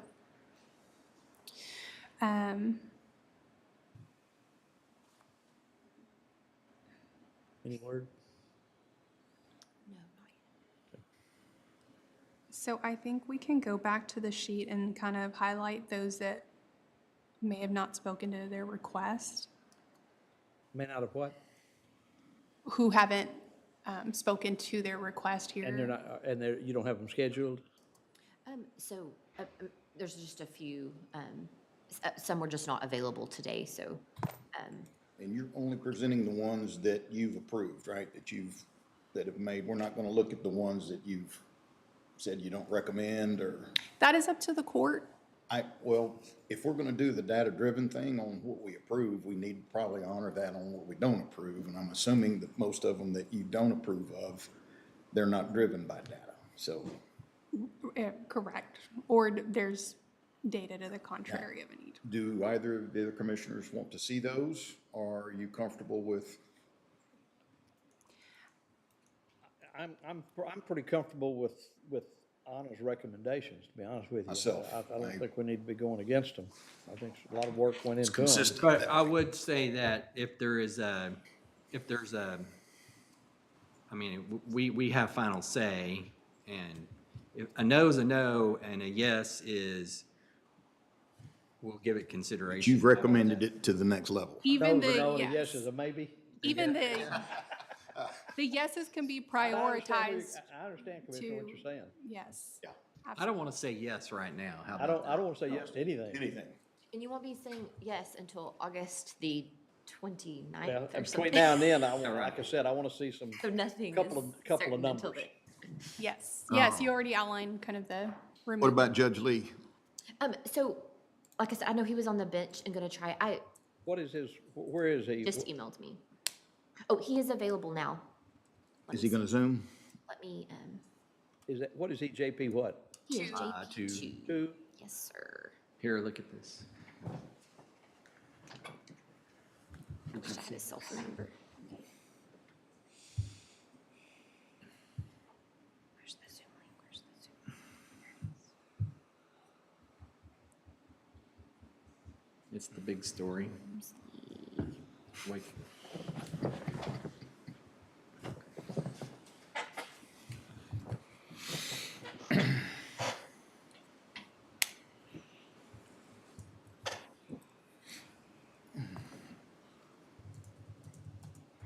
The data that I have for JP2's request is the same for JP5's full-time court clerk.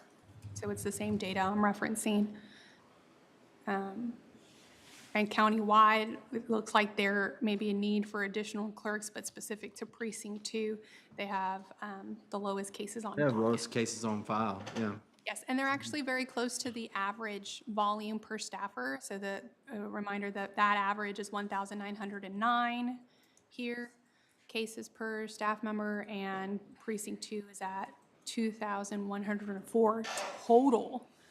So when you divide that by the 2 full-time employees they have, they're almost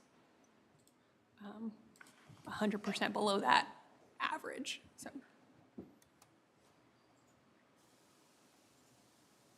But he's on the way? How much is Tyler gonna affect these workloads?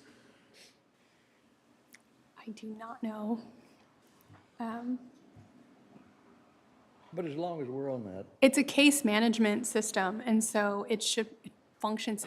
The initial implementation might cause additional volume, but I don't see the ongoing work changing or being impacted greatly by a system change. I want to make a comment about Tyler. No. And we'll be talking about that this afternoon Are with we? John Carter, so. Okay, well, good. I'll just Keep preface it making your then. comment, I just wanted to. That's good.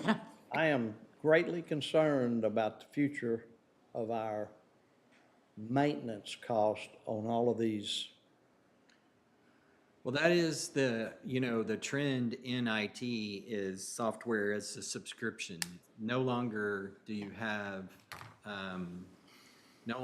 have proprietary software that you just go buy and download and it's yours forever. Write it yourself and. Yeah, own and that you can maintain. understand it, And but I'll let John, I'm just gonna speak for add on to John. that, and like, used to. Reason I said, I think we need to be careful about continuing to add more components that are costing us more maintenance down the line. And so this, and again, we'll talk about this, but it is just replacing that case management. Yeah, so it is replacing some, there will be some savings there,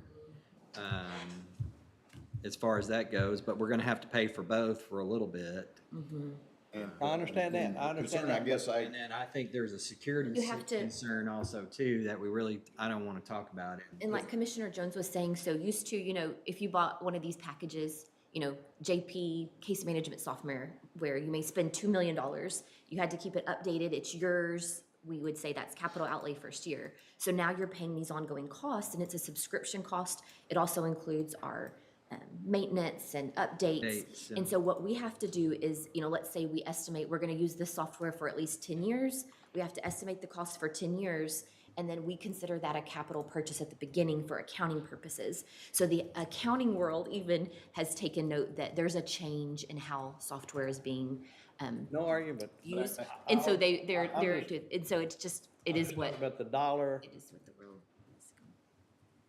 per year cost is escalating, and we just need to be cautious about continuing to add more. Tyler may have 100 different components out there, and every one of them costs $1 million. At what point do we say enough is enough, we're gonna survive with what we have? because it does appear we're adding around 800,000 on this year, and it's not a one-time expense. It's like from the questions I asked. perpetuity. And that's the concern right there, is all of a sudden, are we budgeting 3 or 4 million a year just for licenses and application fees? Well, and I think John will have a feeling for that, about what it looks like going forward. That I don't know. Alls I know is And I that know we had a lot of ground to make there was a lot of ground to make up, and the subscription, the software as subscription model is all that's that's all that's out there now. And but I really feel like John will have a good I do too. feeling about what it looks like going forward. We need to know if if Judge is gonna make it or not. Is he zooming or is he walking over, or, I mean, driving over? or- Judge Lee? I sent him the Zoom link and I asked him what she was. Oh, yeah. He's zooming. There we Thank you, go. Judge. Hello, Judge.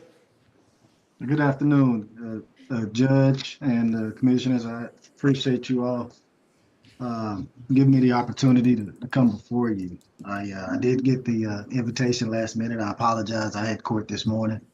But again, I feel privileged to come before you.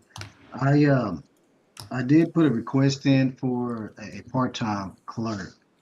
During the 86th legislative session, the jurisdictional limit increased from 10 to 20,000. At that time, the commissioners put that dollar placeholder in for all of the JP offices. I was pretty much the lone one that held off on filling that position because of office space. We just did not have enough office space to fill that position due to the increase in volume or the anticipated increase in volume. And since then, I have just been pretty much assisting the clerks in making sure that we kept up. Over the last 2 to 3 years, our office has been second in the county in processing civil cases behind JP One Place One. And that is the bulk load of what happens in the justice court is these civil cases, evictions, debt claims, small claim suits. And I've seen that increase. And I do appreciate Anna for her work as well as everything that she's done. But we don't have a backlog. And the reason we don't have a backlog is because I'm ensuring that we're getting the cases processed. And that's kind of how we've been rolling.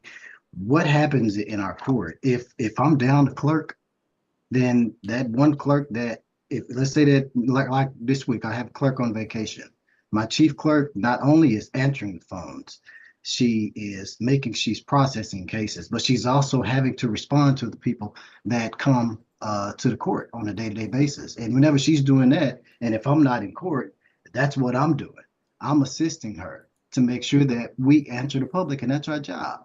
And I want to make sure that we can continue on making sure that we serve the public like we should. And we now are working on the office space. Thanks to TJ and the staff. They have came through and we have a plan in place and they're working on that plan. Instead of me spending thousands of dollars to renovate the office, we came up with a plan where we use what we have. We use what we have, and that's what we do. We have space. We're just going to lower some countertops, make it level to where a clerk can get in. He's working on that now. We've already set something up with IT. They can come over and making sure that we have the technology available for that clerk, and so that we could comfortably fit everyone in the office and still be able to process the cases as we're supposed to. Now, also, due to this recent legislative session, we don't know what's going to happen with regards to this new law that's going to take effect, that's already taken effect, but each justice court, they have to have a plan in place when it comes to juvenile offenses, traffic only. And that's where instead of them being filed in municipal courts, that's where most of them are being filed. They can file those cases in the JP courts now. And then we at that time have to take effort to put those people, those students on a probation or deferred program. But that we have to have a plan in place by January 1st, 2025, but it's already taken effect. We don't know how that's going to affect us. When it comes to truancy, we met a couple of years back whenever they decriminalized truancy. With the truancy case against the child only, it's civil.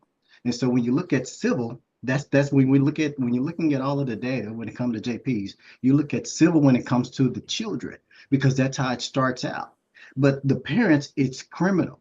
And so that's where a lot of the differentiating has to come into place, because whenever the school district files a case against the child only, well, they can't file against the child only, it has to be the child and parent. They're filing a civil case against the child and a criminal case against the parent. But when it's just the parent, you're usually looking at the criminal aspect of it. And OCA does not cover all of this. It doesn't. I wish OCA did.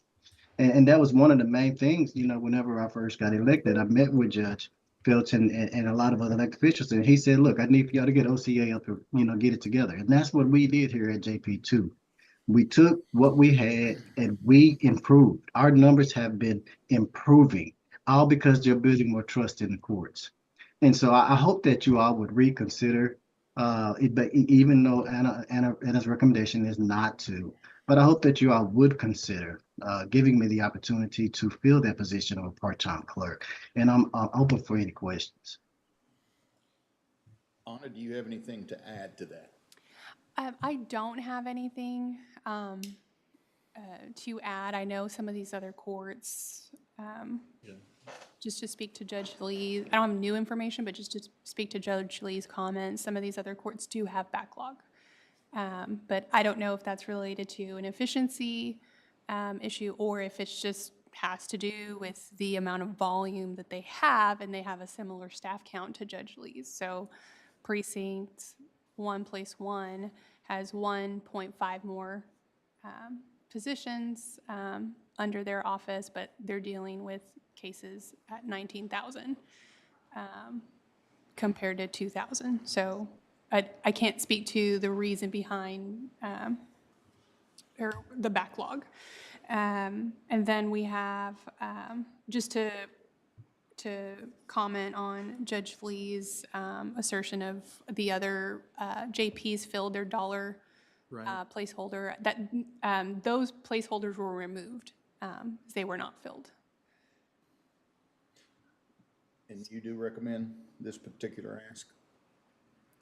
Not based on cases on docket volume compared to the other JPs, and then compared to the average cases per staff member amongst other counties. So the average amount of cases handled per employee amongst comparable counties is 1,909, so almost 2,000 per staffer. And for JP2, their total cases on docket is 2,104. So that is split between 2 full-time employees. So their average per employee, their average cases per employee is actually half of the average of other counties. So we wouldn't, based on that information, we would not recommend this request as a priority. Okay. And Judge Lee? Yes, sir. Commissioner, do you have either commissioner have a question for Judge? No, I don't. This is not a final determination today. This is, we hear HR out, we hear you out, sir, and then we're gonna reevaluate everything and we'll make decisions based off of that. If you've got any other information that comes to mind, please get it to us. We probably won't be making the final call on these, Francis, till when are you wanting to have us final on full-time employees or part-time employees? So we'll file the proposed budget next Wednesday, but of course you can continue to make changes to those types of things This through can all be August. changed until August. Can I? Yes, Can sir. I just wanted to, correct me if I'm wrong, since 2019 up until now, I do believe that there was another clerk added to precinct 4 as well as precinct 5. And if, please correct me if I'm wrong. And that's the stuff that we'll dig into to find out where it's just, again, today, we're hearing your case and hearing. Yes, sir. And hearing HR's, and then we'll dig into that and we'll get with you and let you know what the decision is. Okay, again, I appreciate you all's time and God bless you all. Thank you. Thank you, Judge. Thank you, Judge Lee. Okay, take care. Anna, anything else or should we break? We should, I feel like we've covered most of the requests that adds to staff, and so the next piece after that is the salary adjustments line by line. So we probably want to kind of do that in a block of time. So this afternoon? Here's our plan for this afternoon, just because, you know, we never really know how the day will go, so we have stuff set up, but after lunch, Constable 1's going to stop by to talk about their capital and equipment request, just to get that checked off. But then right after, it shouldn't take very long, right after John Carter will be with us, and he'll talk about all of the IT pieces. We reviewed those quickly the other day, and then, of course, started talking about Tyler already this morning, and so he'll cover his department, software request, IT assessments. He can also talk a little more on the positions that he has on the list we covered today. And then we can go back to personnel. Yes. That's okay. Yes. And again, the question I have is, how many of those salary increase requests are already covered in the new salary schedule. Yes, and I have that filtered through so you can get a count of how many we can kind of just set aside because they're already addressed if court moves forward with the implementation of the minimum salaries. Sure. Okay. 1:30, I can't control that. What I control. Yeah, gentlemen, 1:30? Sounds good to me. 1:30, fine for me, If whenever. you would go ahead and We stand in recess. till 1:30.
We're back in session at this time at 1:30.